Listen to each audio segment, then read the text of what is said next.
Nagyon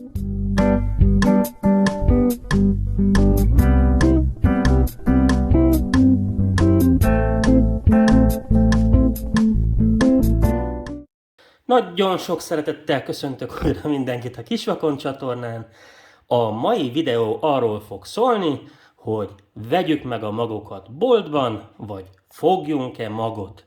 De ehhez ismerni kell bizonyos dolgokat a magokról, amiket nagyon-nagyon sokan ismernek, de nagyon-nagyon sokan nem. Bebizonyítom. Kérem, például ezelőtt pár nappal tettem fel ezt a videót, ezekkel a vetőmagokkal fogok indítani 2023-ban. Ha a videó alatti megjegyzés listát végiggörgetem, akkor még itt is már vannak olyan kérdések, hogy idézem, magokat minden évben rendelsz? Termésből eltenni magadnak nem szoktál? Például paprika esetén én inkább a saját magjaimból szoktam vetni.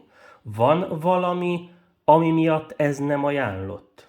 Hát ez a nagy kérdés, és nem csak itt jelennek meg ilyen kérdések, ugye több 100 videó van már feltöltve, és csak ezen a héten ez a kérdés, amit itt mutatok, ez körülbelül az 5., ami ugyanerről szól. Na hát, beszéljük meg.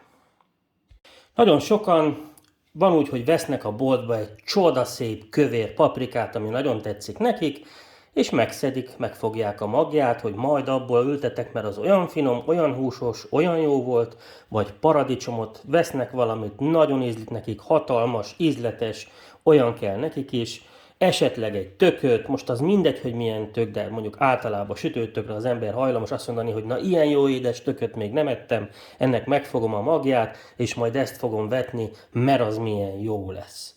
És feltevődik a kérdés, hogy igazuk van, vagy nincs. Illetve olyan is van, hogy az emberek megveszik a metőmagot, elültetik, önmaguk megtermelik a zöldséget, majd feltevődik a kérdés, hű, de jól sikerült, hát ez nagyon jó, akkor egyet meghagyok magnak, azt kiszedem a magokat, megszárítom, elteszem jövőre, ugyanezt visszavetem, nem veszek többet új magot, de jó lesz. A kérdés az, hogy tényleg, vagy nem mindig. Na most ezt megpróbálnám ilyen jópofán és interaktívan elmesélni. Na akkor beszéljük ezt ki. Tehát a magok, vetőmagok, amiket kaphatunk, azok háromfélék lehetnek. 1. Hibrid magok. 2. Bizonyos fajták magjai. És 3. Génmanipulált, génkezelt magok. A jó hír az, hogy hobbi magokat, tehát amiket megvásárolunk mi ilyen picinke tasakokban, nem fogunk olyat tudni venni, amelyik génkezelt.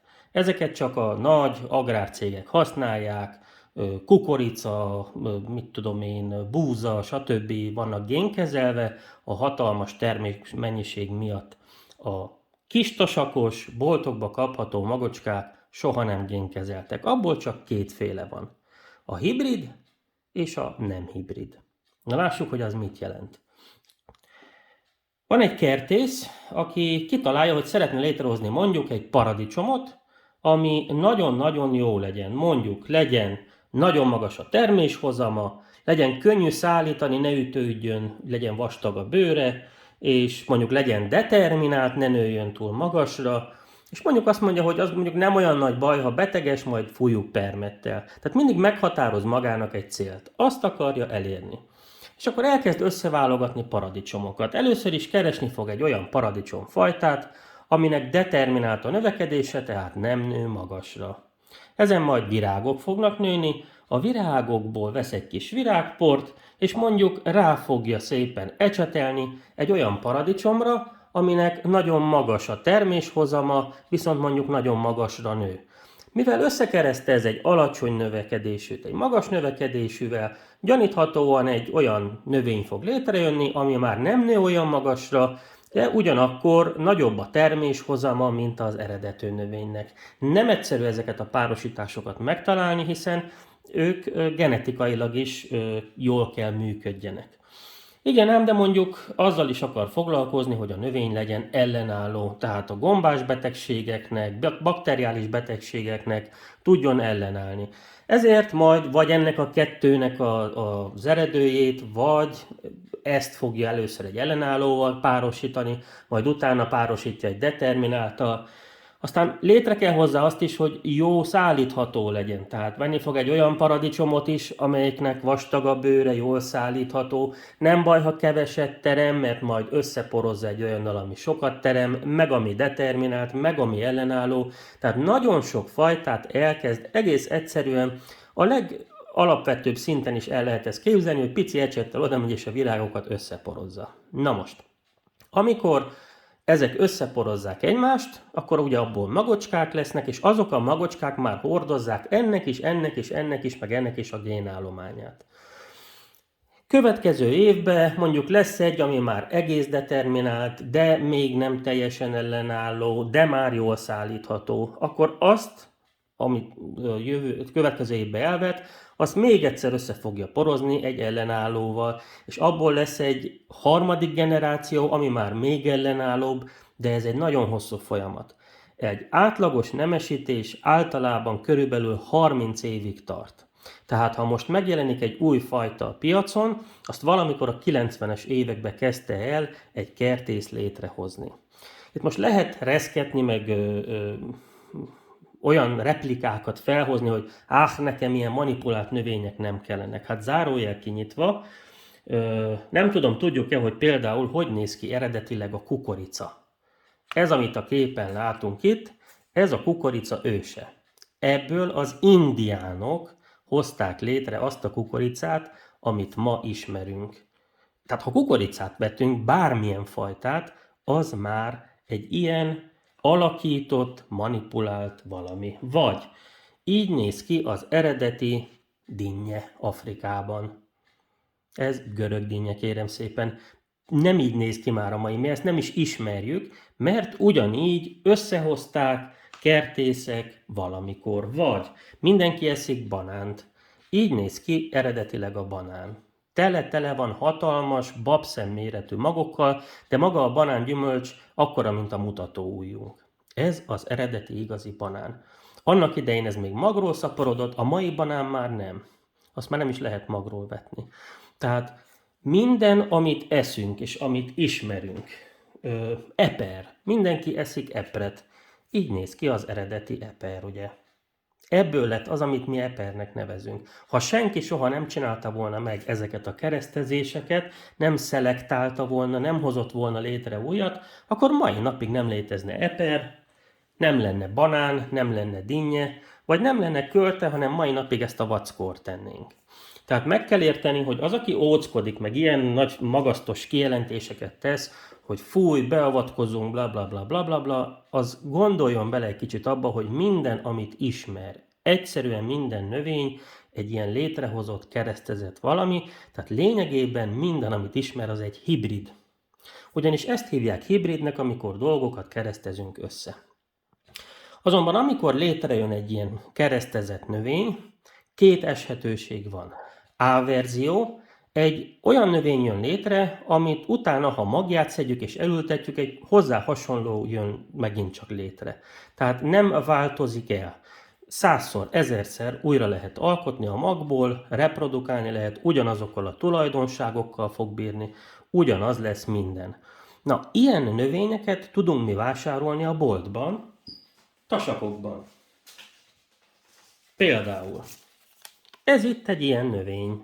Ez egy tök, ennek ha elültetem a kertbe, magját szedem, akkor tökéletesen, pontosan ugyanilyen tököm lesz jövőre is, meg jövő után is, meg azután is, és így tovább. Persze egy idő után azért változik el, mert beltenyészet lesz, de nagyjából mindig ugyanazt kapjuk. Vagy itt van ez a paradicsom. Ezt ha elültetem, magját fogom, ugyanezt a paradicsomot fogom visszakapni. Tehát ilyenből lehet magot fogni. Ugyanis ez egy hibrid, ami reprodukálható. De néha megtörténik az, hogy ahhoz, hogy létrehozzunk egy tuti kombinációt, tehát nem tudjuk úgy megoldani, hogy mindig újra vethető legyen, és mindig ugyanazt kapjuk. Ugyanis például ebből a négyből összekombinálunk egy hibridet, és létrehozunk egy hibridet, amelyiknek mondjuk és akkor így melléjük teszem, amelyiknek meg lesz a magas terméshozama, jól lesz szállítható, determinált is lesz, de mondjuk lehet, hogy beteges lesz, mert az ellenálló gént nem sikerült belevigyem megfelelően, de létrehozok egy ilyen hibridet. És ezt már el lehet adni, hiszen mindenki a magas terméshozamba érdekelt, a jó szállíthatóságba, abban, hogy mit tudom én, ne kelljen kötözni, most ez csak egy példa, és ha beteges, hát majd lepermetezzük.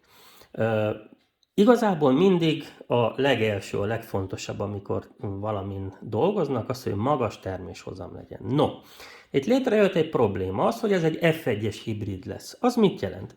Az azt jelenti, hogy ha ennek a létrehozott új fajtának kiszedem a magvát és elültetem, akkor abból a következő generáció, ami majd kikel és megnő a kertembe, az már más lesz. Azaz F1 hibridünknek a plusz egy generációs változata. Tehát amikor magát szedtük és újraültettük. Lehet, hogy az is jó szállítható lesz, lehet, hogy az is determinált lesz, de például nagyon lehet, hogy annak már alacsony lesz a terméshozama, vagy kisebbek lesznek a termések, vagy betegesebb lesz, tehát gyakorlatilag elváltozik. Ugyanis senki nem garantálja azt, hogy ebből ugyanúgy tovább örökül minden tulajdonság, lehet, hogy lesz olyan tulajdonság, ami elveszik, és például ez már magas terméshozammal fog bírni, jó szállítható lesz, de mondjuk nem lesz determinált. Tehát gyakorlatilag elváltozik. És a legérdekesebb az egészben az, hogy amikor a legelején dolgoznak egy ilyen hibriden, akkor mindig az van, hogy nagyon sok fajtát mindig így ötvöznek, kis ecsettel a virágokat átporozzák, és mindig a x-edik generáció lesz jó. Például, ezt megint megpróbálom elmesélni, tehát például az elején összeporozzák ezt a kettőt, abból lesz egy valami, azt összeporozzák ezzel, abból lesz egy valami, azt összeporozzák ezzel, abból lesz egy valami, de ahhoz behoznak még egy másik ellenálló fajtát, és azzal is összeporozzák, és közben eltelt 5 év, és akkor kapják meg azt, ami tuti, az ő hibridjüket. Tehát mindig eltelik 3, 4, 5 generáció, amikor mind hozzák létre azt a tökéletes magot, ami ha elültetjük, akkor ezzel az összes jó tulajdonsággal rendelkezni fog, de az a harmadik, negyedik, ötödik, x-edik generáció lesz. Na, és mindig csak az x-edik generáció lesz jó. Ha egyel tovább megyünk, már valamelyik gén kiütközik, és valamit elbukunk. Vagy valami bejön, ami nem kellene nekünk. Ezért van az, hogy az összes olyan hibrid, ami F1-esnek minősül, tehát nem reprodukálható, nem megismételhető, az, ha magját szedjük, soha nem lesz még egyszer olyan, mint volt. És itt jön a képbe ugye a mi házi kiskertészünk, akit, hogy nehogy valaki megsértődjön, Alejandrónak, nem Jóska Pityusárinak neveztem el. Képzeljük el, hogy Alejandrónak az a csodálatos ötlete támad, hogy ő tavaly vásárolt magokat a boltban, elültette, és abból egy ilyen pipec paprika lett. Na hát ő most ebből magot fog fogni, és azt elveti, és akkor jövőre is ilyen pipec paprika lesz. Hát sajnos általában nem.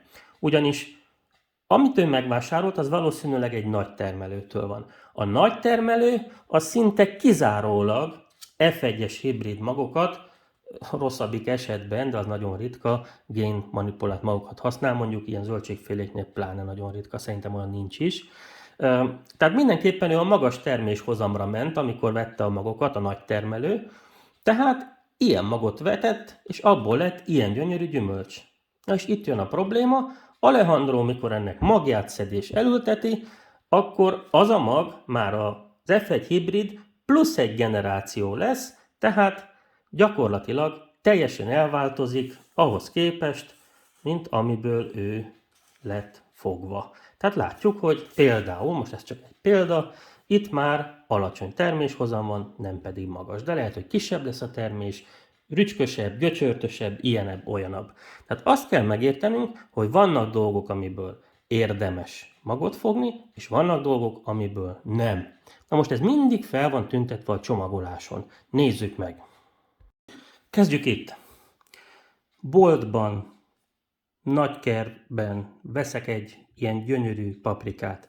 Érdemes belőle magot fogni? Általában nem.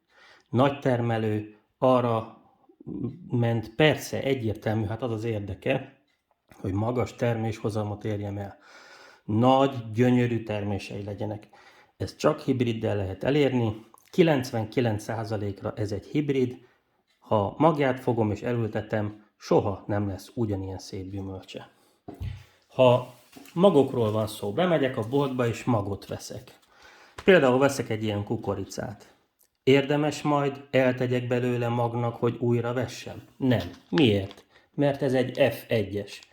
Az F1-es azt jelenti, hogy ennek a csemetéje már nem lesz olyan, mint ő. Veszek ilyen paradicsommagot. Érdemes magot fogni, hogy újra ültessem? Igen. Miért? Mert nem F1-es a mag, ez egy olyan fajta, ami reprodukálható. Veszek egy ilyen paradicsomot. Érdemes újra ültessem? Nem, mert F1-es. Nem lesz ugyanilyen jövőre. Mint ahogy ez sem, mert ez is F1-es mag. Ha veszek egy ilyen kelt, érdemes újra ültessem? Nem, mert F1-es mag. Ha veszek egy ekkora paradicsomot, Pearson paradicsomot, érdemes újra ültessem? Igen, nem F1-es a mag, nyugodtan újra lehet ültetni. Magot lehet fogni. Ebből veszek magot, érdemes újra ültetni? Természetesen nem F1-es mag, nagyjából hasonló lesz a csemetéje is. Ebből érdemes, vagy új magot kell vegyek, újat kell vegyek, miért? Mert F1-es. Tehát ez lenne a válaszom arra, hogy miért nem fogok mindenből magot. Nagyon sok dologból fogok magot, de olyan dolgokból, amiből értelme van magot fogni. Olyan dolgokból, aminek tudom a múltját, tudom, hogy egy olyan növény, amit én vettem ki a tasakból, én ültettem el, és nem volt F1-es. Ilyen cuccokból én őszintén mondom, nem látom értelmét magot fogni. Lehet, hogy fog teremni, az se kizárt, hogy szép lesz, megtörténhet, de kicsi rá az esély, és hogy ugyanolyan szép, mint amit megvettem, arra nagyon-nagyon kicsi az esély. És hogy mégis akkor mi a fenének használok F1-es magokat, és miért nem veszek mindig kizárólag olyan magokat, ami nem F1-es. Hát azért, mert én is egy gyarló ember vagyok, és én is szeretnék magas terméshozamot, vagy én is szeretnék nagyon jó ellenálló képességet, vagy én is szeretném, ha egy növény, mit tudom én, determinált lenne. Tehát én is egy gyarló ember vagyok, én is azt akarom, hogy nekem nagy, zamatos, és éppen olyan gyümölcs legyen azon a növényen, amilyet én szeretnék. Hát ez ilyen egyszerű. Na most vannak olyan dolgok, ahol ez nekem nem ekkora nagy hangsúly, de vannak olyan dolgok, ahol nagyon fontos, és akkor ott F1-es magot vásárolok, és igen, 3-4 évente, vagy amikor elfogy, akkor veszek egy új tasakkal. Ennyi belefér néha. Hát köszönöm a megtisztelő figyelmet, egy kellemes napot kívánok, a viszontlátásra!